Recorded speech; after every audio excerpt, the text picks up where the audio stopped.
The Philippines and Russia have joined hands in dealing with terrorist threats. This is among the agreements forged by the two countries during the shortened official visit of President Rodrigo Duterte to Russia. The details of this report from Roque Ignacio. 10 agreements have been signed by the Philippines and Russia to further enhance the relations of the two countries. The bilateral agreements were pushed through even without President Rodrigo Duterte, who had rushed to fly back home to the Philippines due to the Marawi incident. President Duterte was able to meet Russian President Vladimir Putin few hours before his flight to Manila. We thank His Excellency President Putin for most graciously adjusting his schedule. He flew back to Moscow and met with President Duterte. The meeting lasted for more or less an hour and a half. To describe the environment in the meeting, it was really a meeting of kindred spirits or of real brotherhood. You could feel the mutual trust and admiration. The discussions were very comprehensive. Bilateral agreements related to security, defense, energy, transportation, agriculture, tourism, trade and investment were signed at the press conference by Foreign Affairs Secretary Alan Peter Cayetano with other members of the cabinet.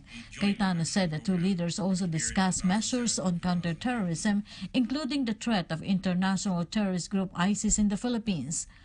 In fact, I think we covered everything that should have been covered in their bilateral meeting, plus other matters that came up because of the terror threats, not only in the Philippines or the threat of terrorism, but also because of the extensive experience, expertise, and knowledge in best practices of the Russian Federation in dealing with ISIS and terrorism. While defense cooperation of the Philippines and Russia is timely to ensure regional peace and stability. Under this agreement, we are going to expand exchanges in terms of training, in terms of seminars, and best practices between our two countries. The purpose of this agreement is to develop defense cooperation between the parties. They will exchange views and information on defense affairs, develop relations in the field of military education, including military medicine, military history, sport, and culture.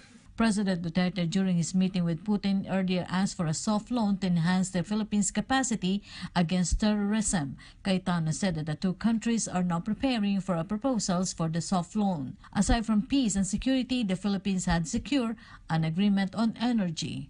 The Memorandum of Agreement between the Department of Science and Technology of the Philippines and the State Atomic Energy Corporation, otherwise known as Rosatom, on cooperation on the use of nuclear energy for peaceful purposes.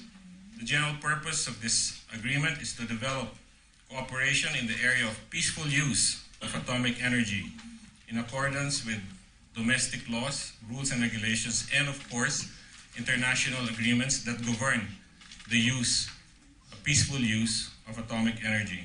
For PTV News, Roque Ignacio, Moscow.